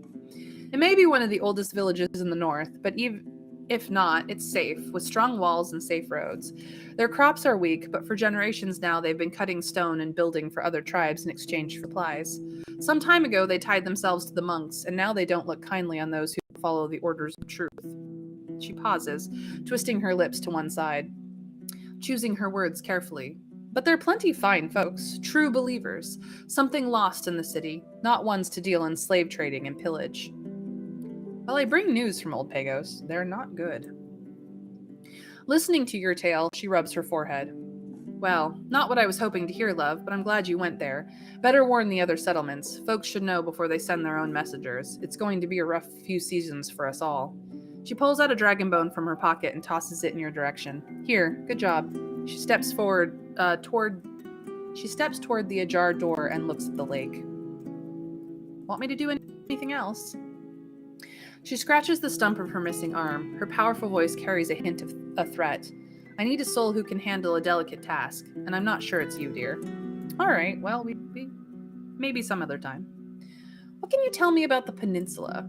She nods. I know this and that. Which place? What can you tell me about... Well, now we can ask about everything. Where do we ask first? We know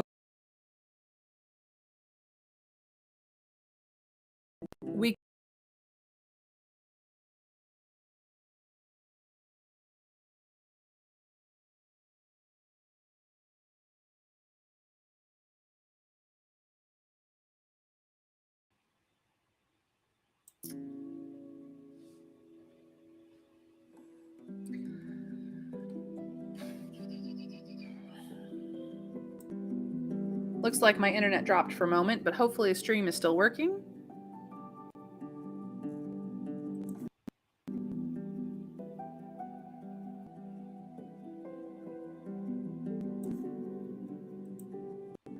Yeah, I'm back. Yeah, just a blip. We're still okay. We got 15 minutes left of my stream, and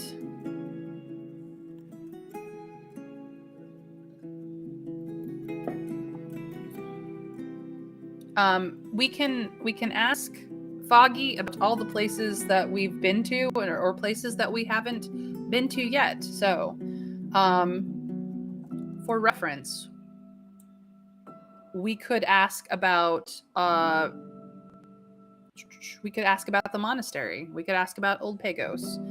We could ask about the gate or Howler's Dell.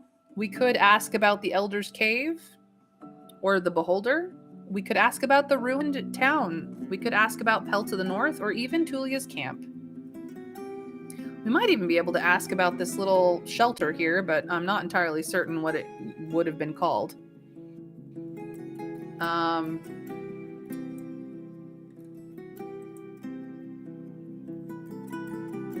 Yeah. These are all the groups and places that we know about that we can ask about.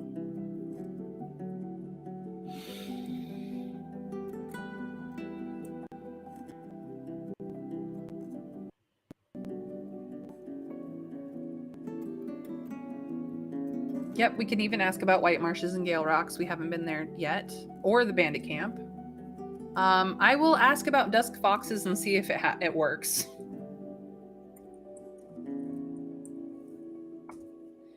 Nope, that's not how that works. So, shelter? Haven't heard of it. Okay. Yeah, can't. I'm not entirely certain what keywords are actually viable for this thing, but we can try. So, someone said Ruin Town. Haven't heard of it. Yep. Let's try Ruin Village. See if that works. Yeah. No, can't do that one either. Does not. The Ruins. Okay, let's try the Ruins. There are many places you could call that. Dear. Okay, that doesn't work. So let's try White Marshes. Since everyone seems to be a little about them. It's an old village placed among the bogs in the west, not so far from here, but the road there leads into the woods, so it takes a good while. She rubs her chin. I'm sure you already know about the Awoken. I don't like what the folks there are doing, not one bit, but I can't blame them. They struggle, and they don't know how to protect their kids, their elders. Rentius, their priest, she cracks her shoulders. A quiet man, but preaches like a zealot. Always looks like he's on the verge of crying. She opens the door with a wave of her hand, letting in some fresh air. She looks at the lake. They used to trade in lumber, those from marshes, until Howler's Dell started selling their own trees for better prices. The trade to marshes died, and so came the hunger. She looks at you with an unclear grimace on her lips. You may judge them, but at least their preacher gave them hope, even if it's tied to black magic. That's interesting. Most everyone south of here is very, necromancy, scary, but she's like, they're doing their best with what they've got. I can't really blame them. So, interesting. Let's talk about Gale Rocks. If I can spell. Not the nicest bunch of fishers, are they? She chuckles, but there's motherly concern in her eyes. Harsh lives give birth to harsh folks, dear. They spend every sunny day on their fishing boats, then cut the sea fish all night long to place them in barrels or hang them in the smokery.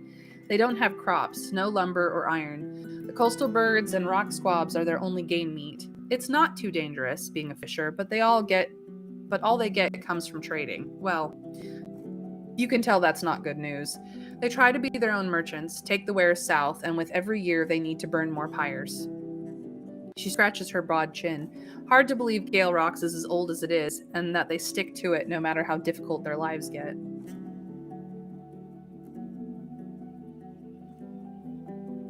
Yeah, the type-in spots are cool. If you had a list of keywords that would work, the journal can give you hints, but sometimes it's just really difficult to figure out what you can ask about. But it's very reminiscent of like old school text games or point and click games as well. Hey, Lucky Tragedy, nice of you to join us. We're just kind of doing info run here, but yeah, we're gonna finish up here in a little bit. Let's also ask about Greeks.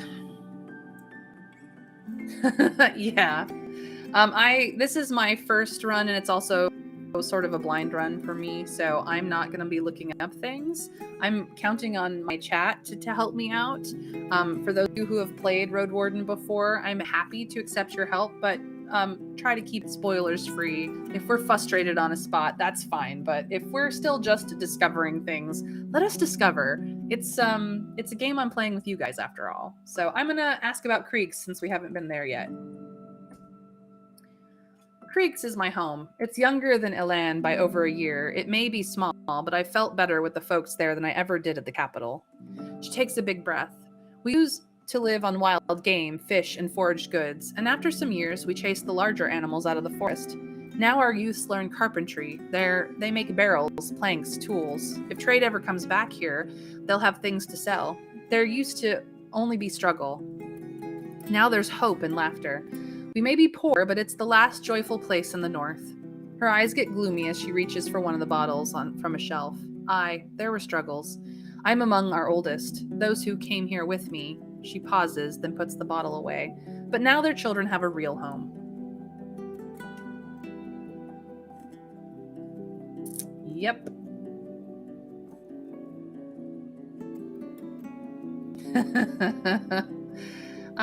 We'll ask about Howler's Dell. Just because we haven't yet. Well, there's a lot to say about Howler's Dell, dear. Her eyes dart around, and you have to press her before she says anything of note. It's in the middle of the Western Road, among the safer lands, and has a large forest garden. Its folks eat and dress well and have plenty of guards, and the strong spells of their druids. She scratches her knee, measuring every word. Whatever you do, remember to laugh at the mayor's jokes. Her name is Theas. Don't get in her way. Her voice is as grim as her eyes are serious. You recall your memories of Theas, a thin, smiling woman who likes expensive dresses. Foggies could squash her in a blink of an eye. We have not asked about the bandit camp. That is a good choice. We have yet to find that as well. She puts her hand on her side, pushing her chest out. Why would I know where bandits are hiding? Better watch your words. Ooh. I wonder if we could ask about Glaucia. Haven't heard of such a place. Okay. She doesn't do people. Heart of the Forest. Nope, that didn't work. What is it called? Yeah, no, Heart of the Forest. Maybe just Heart of the Forest. I put a the in there. Aha! The is what killed it. Yeah, you have to be fussy about your words. No soul uses it anymore. It used to tie the watchtower to the villages in the west. Forget about it. She waves her hand with resignation. The few hours it's going to save you are not worth the risk. After a few more questions, she gives up. Fine, it's the darkest road in the north, so find yourself a plenty fine weapon and armor, and don't travel there in late hours or with a weak shell. She straightens up and walks around the hearth, like a leader describing a plan to a team of adventurers. Stay as close to the road as you can. You may find parts that seem safe, but nothing about the woods is. Sooner or later, something flesh-chasing will show up. Don't get yourself killed for a couple of sour apples. The cairn in the middle of the road may seem safer, but there are some nasty beasts living in the grass. You won't return with a twisted ankle. We'll ask about Pell to the north. It's placed in what used to be an outpost of dragon hunters. Older than mine, but finely renewed. Far away near the pass that leads through Hag Hills. An inn, so you can rest there or buy yourself some local food. Lassen, the innkeeper, leads a group of big game hunters, though when they're together, he's like a cloud above them. Otherwise, they can be a lot of fun. They haven't been here long, must be not much more than 10 years, and they mostly keep to themselves.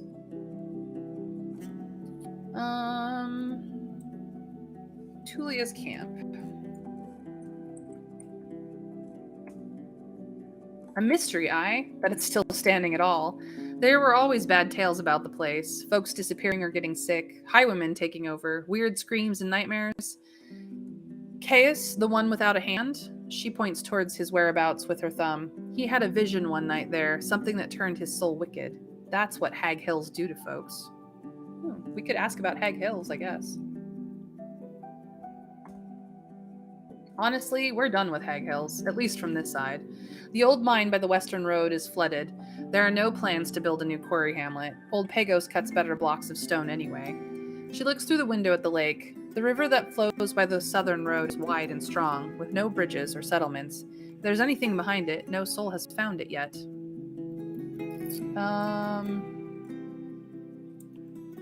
We haven't asked about Old Pagos, so we will. You'll do good visiting that place, dear. It may be one of the oldest villages in the north, but even if it's not, it's safe, with strong walls and safe roads. Their crops are weak, but for generations now they've been cutting stone and building for other tribes in exchange for supplies. Some time ago they tied themselves to the monks, and now they don't look kindly on those who don't follow the orders of truth. She pauses, twisting her lips to one side, choosing her words carefully. But there are plenty of fine folk, true believers, something lost in the city, not ones to deal with slave trading and pillage. We could ask about the southern road. We might want to ask about the monastery. If I can spell monastery.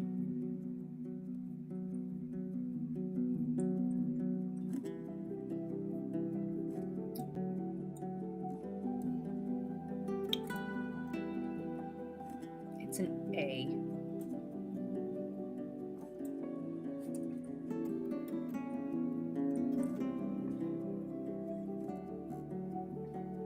Do I look like a pious woman to you? She moves her bent arm up and down, flexing her muscles.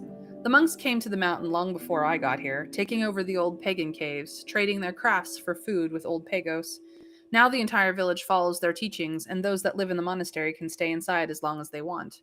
A friend of mine needed to talk with them, so she called them with something like a bell, and then she stood by the gate for an hour waiting for anyone to speak with her. You ask her for any interesting rumors, but she apologizes with a shrug. It's a place of secrets. There was this late fire mage from Gale Rocks, truly a dear. He told me that whenever he slept there, he felt as if his soul was stronger.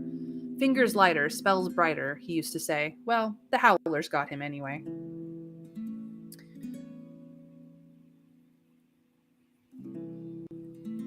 Yeah, spelling is sometimes interesting with me. I get it eventually. Spell check is there for a reason, right, guys? I think that's most of the places I want to ask about. We could ask about Hovlavin, but I don't particularly care about Hovlavin, to be honest. Yeah, I think that's most of the places. We can't seem to figure out how to ask about this ruined city. We did get a piece of of the mines. We've done Beholder. We haven't asked about Beholder. I don't know if we can. We can try.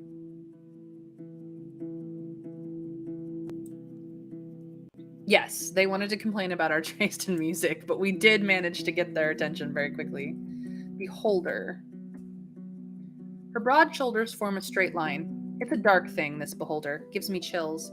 The druids told us it's been here longer than any human, but I don't know why they keep such dark magic around.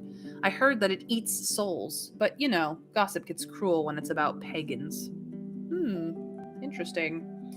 I believe on a recent day, Sorry Awkward is like, have you kissed the tree yet? And we've decided against doing so. Or at least we decided not to do it at the time anyway. I think that's all we can get out of this for now. Thanks. I've heard there are some bandits in the north. She makes an annoyed grimace. What can I tell you, dear? You know how it goes. Lost souls need a new path after an awfulness finds them, but the years go by and it doesn't get any easier. One day they take a pile of firewood, another one some bread and clothes. They start hurting folks. There's no way back, even if they're not at all cruel. You ask her some more, but she's reluctant to give you straightforward answers. You don't have to worry about Glaucia's band. They hunt, sometimes take this or that, scavenge after folks who get jumped by beasts. But she never tried to threaten my place. You're safe here. And why would they try to bother a road warden? So we could say she might be right. Some bandits are just desperate. Or I frown but bite my tongue. If Havlavin sends its soldiers here, she may face consequences for supporting the outlaws. 1 or 2. Desperate or frown?